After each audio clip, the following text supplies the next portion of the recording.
Cryptocurrency, bitcoin এই শব্দগুলি হয়তো আজকাল অনেকেই শুনেছেন খবরের মাধ্যমে। সংবাদ মাধ্যমগুলোতে হয়তো মাঝে মাঝে বলতে শুনেছেন বিটকয়েনের মূল্য হ্রাস বা বৃদ্ধির ব্যাপারে। কিন্তু এই বিটকয়েন বা ক্রিপ্টো জিনিসটা যে ঠিক কী, এই সম্পর্কে আমাদের মধ্যে অধিকাংশ মানুষেরই তথ্য অসম্পূর্ণ। চলুন তাহলে আজকের এই ভিডিওতে আমরা আলোচনা করব ক্রিপ্টোকারেন্সি কী জিনিস, কীভাবে করা হয় এর ব্যবহার। আপনারা দেখছেন সার্চ দ্য নেট বাংলা। আর যদি এই চ্যানেলটিকে সাবস্ক্রাইব না করা থাকে তাহলে চ্যানেলটিকে সাবস্ক্রাইব করবেন, আর ফেসবুকে চ্যানেলের ভিডিও দেখতে হলে লাইক করে দেবেন এই পেজটিকে। ক্রিপ্টোকারেন্সি হলো ডিসেন্ট্রালাইজড বা বিকেন্দ্রীকরণ হওয়া ডিজিটাল মুদ্রা, যা ব্লকচেন প্রযুক্তির ওপর ভিত্তি করে নির্মিত। আপনি হয়তো সবচেয়ে জনপ্রিয় কিছু নাম যেমন বিটকয়েন এবং ইথেরিয়ামের সাথে পরিচিত হতে পারেন, তবে আজকের দিনে 13,000টিরও বেশি বিভিন্ন ক্রিপ্টোকারেন্সি প্রচলিত রয়েছে। আপনি নিয়মিতভাবে যেমন পণ্য এবং পরিষেবা ক্রয় বিক্রয় করবার জন্য যেমন টাকার ব্যবহার করেন, ঠিক সেরকমই ক্রিপ্টোর মাধ্যমেও আপনি পণ্য বা যে কোনো কিছু ক্রয় বা বিক্রয় করতে পারেন। যদিও আমাদের দেশ ভারত সহ পৃথিবীর অধিকাংশ দেশেরই সরকার ক্রিপ্টোকারেন্সি এর মাধ্যমে অর্থ আদান প্রদানকে সরকারিভাবে কোনো আইনি সম্মতি দেয়নি, তবুও আপনি ক্রিপ্টোকারেন্সিতে স্টক বা মূল্যবান ধাতুর মতো অবশ্যই বিনিয়োগ করতে পারেন। ক্রিপ্টোকারেন্সি তৈরি হওয়ার পিছনে যে প্রথম 3টি উদ্দেশ্য রয়েছে সেগুলি হল অর্থের সুরক্ষিত আদান প্রদান, যার নিশ্চয়তা দেয় ব্লকচেন প্রযুক্তি। এই প্রযুক্তির সাহায্যে যে কোনো ক্রিপ্টো আদান প্রদানের লেজার বা খতিয়ান কোনোভাবেই বিকৃত করা সম্ভব না। খতিয়ান থেকে কখনোই কোনো তথ্য মুছে ফেলা সম্ভব নয়। এই মুদ্রা কোনোভাবেই কোনো সরকার বা প্রতিষ্ঠানের বা কোনো নির্দিষ্ট ব্যক্তির নিয়ন্ত্রণের অধীন নয়। এর আদান প্রদানের মাধ্যমে গ্রহীতা বা প্রেরকের পরিচয় থাকে সম্পূর্ণ গোপন। চলুন তাহলে ক্রিপ্টোকারেন্সির সম্পর্কে সংক্ষিপ্ত ইতিহাস জেনে নিই। ক্রিপ্টোকারেন্সির ধারণাটি প্রথম শুরু হয়েছিল 1980-র দশকের শেষের দিকে। ধারণাটি এমন একটি মুদ্রা যার কোনো ভৌতিক অস্তিত্ব নেই এবং বিনিময়ের জন্য কোনো রকম কেন্দ্রীভূত সত্তার বা ব্যাংকের প্রয়োজন হয় না। ঠিক এই উদ্দেশ্যেই 1995 সালে আমেরিকান ক্রিপ্টোগ্রাফার ডেভিড চাউম ডিজিক্যাশ নামে একটি বেনামি ক্রিপ্টোগ্রাফিক ইলেকট্রনিক মুদ্রা বাস্তবায়ন করেন। পরের দিকে 2009 সাল নাগাদ পৃথিবীর সর্বপ্রথম ক্রিপ্টোকারেন্সি বিটকয়েন সাধারণের জন্য বাজারে আসে। 2008 সালে পৃথিবীর প্রথম ও সবথেকে জনপ্রিয় ক্রিপ্টোকারেন্সি বিটকয়েনের নির্মাণ করে সাতোশি নাকামোতো নামে এক অজ্ঞাত পরিচয় ব্যক্তি বা গ্রুপ। 2009 সালে আনুষ্ঠানিকভাবে বাজারে মুক্তি পায় বিটকয়েন। 2010 সাল নাগাদ একটি বিটকয়েনের দাম ছিল $0.1 মার্কিন। এরপরে বহু তর্ক বিতর্কের মধ্যে পৃথিবী জুড়ে জনপ্রিয়তা বাড়তে শুরু করে বিটকয়েনের। 2021-এর সেপ্টেম্বর মাসে মধ্য আমেরিকার রাষ্ট্র এল সালভাদোর পৃথিবীর একমাত্র ও প্রথম রাষ্ট্র হিসেবে দেশের আইনি মুদ্রা হিসেবে বিটকয়েনের ব্যবহার শুরু করে। আজকের দিনে একটি বিটকয়েনের মূল্য 68,000 মার্কিন ডলার ছাড়িয়েছে। অর্থাৎ ভেবে দেখুন, আপনি যদি 2009 সাল নাগাদ বিটকয়েনে $1 বিনিয়োগ করতেন, তবে তার মূল্য আজকের দিনে দাঁড়াতো 6,80,000 টাকা। ক্রিপ্টোকারেন্সি ব্লকচেন প্রযুক্তি ব্যবহার করে কাজ করে। ব্লকচেন হলো একটি ডিসেন্ট্রালাইজড অর্থাৎ বিকেন্দ্রীকৃত প্রযুক্তি, যা অনেকগুলি কম্পিউটারে ছড়িয়ে রয়েছে, যা লেনদেন পরিচালনা এবং রেকর্ড করে। এই প্রযুক্তির সবথেকে বড় সুবিধা হলো লেনদেনের নিরাপত্তা। আর একটু ভালোভাবে বলতে গেলে আমাদের বুঝতে হবে ব্লকচেন কি। ব্লকচেন হলো লেনদেন রেকর্ড করার খাতা, যা কিনা সারা বিশ্বে অসংখ্য কম্পিউটার জুড়ে ছড়িয়ে রয়েছে। প্রত্যেকটি লেনদেন এক একটি ব্লকে রেকর্ড করা হয়, যা আগের লেনদেনের সাথে একসাথে লিঙ্ক করা হয়।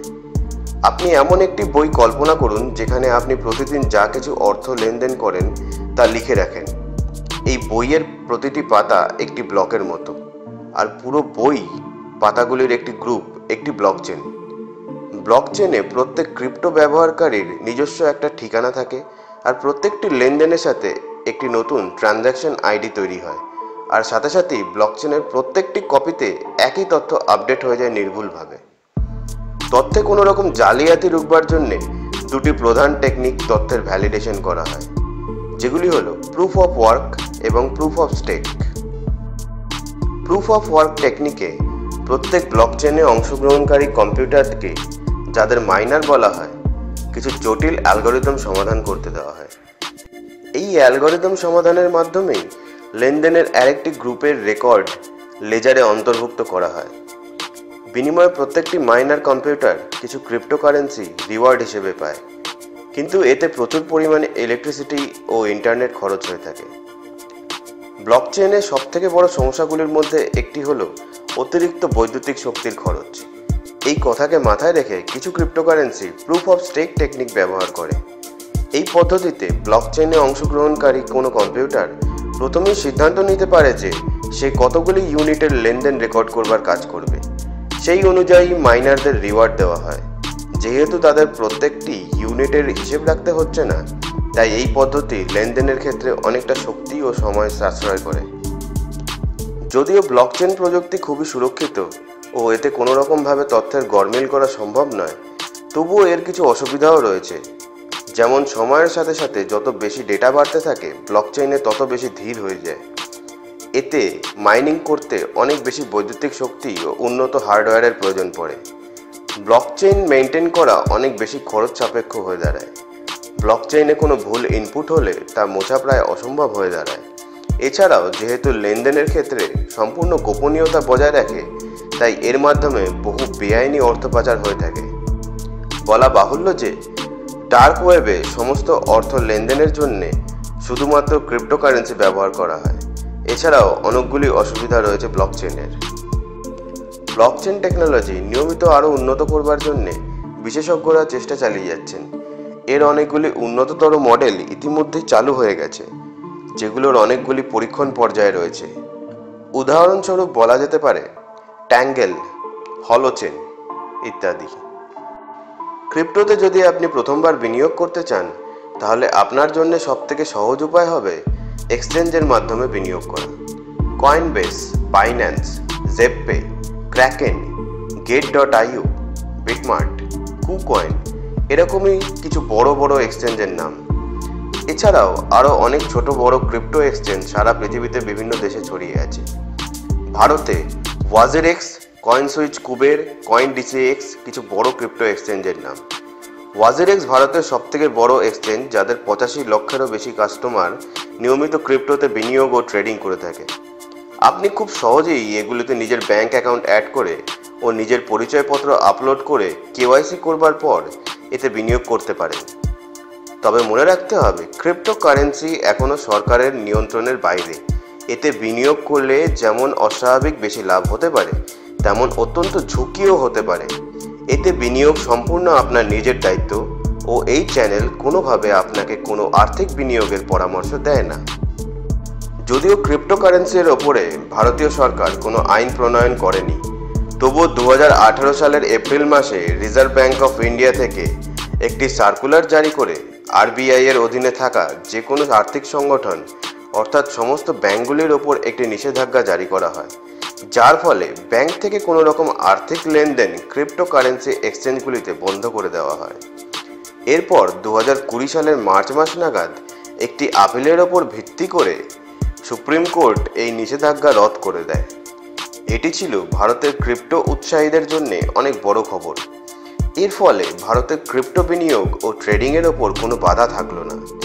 এরপর থেকে সরকারি তথ্যের ওপর ভিত্তি করে বোঝাই যাচ্ছে যে ভারতীয় সরকার কখনোই ক্রিপ্টো ব্যানের পক্ষপাতী নয়, আবার পুরোপুরি ছাড় দেবারও পক্ষপাতী নয়। সরকার নিয়মিত ক্রিপ্টো এক্সচেঞ্জের কর্ণধার ও ক্রিপ্টো বিশেষজ্ঞদের সাথে বৈঠক চালিয়ে যাচ্ছে। খুব সম্ভবত ভারতের সরকার নতুন ক্রিপ্টোকারেন্সি আইন নির্মাণ করতে চলেছে, যাতে ক্রিপ্টো বিনিয়োগকে নিয়ন্ত্রণ ও মুনাফার ওপর কর নির্ধারণের ওপর বড় সিদ্ধান্ত নেওয়া হতে পারে। ভিডিওতে দেখানো তথ্যগুলি ভালো লাগলে অবশ্যই শেয়ার করবেন ভিডিওটি, আর যদি এই চ্যানেলটি সাবস্ক্রাইব না করা থাকে তাহলে চ্যানেলটিকে সাবস্ক্রাইব করবেন, আর ফেসবুকে চ্যানেলের ভিডিও দেখতে হলে লাইক করে দেবেন এই পেজটিকে।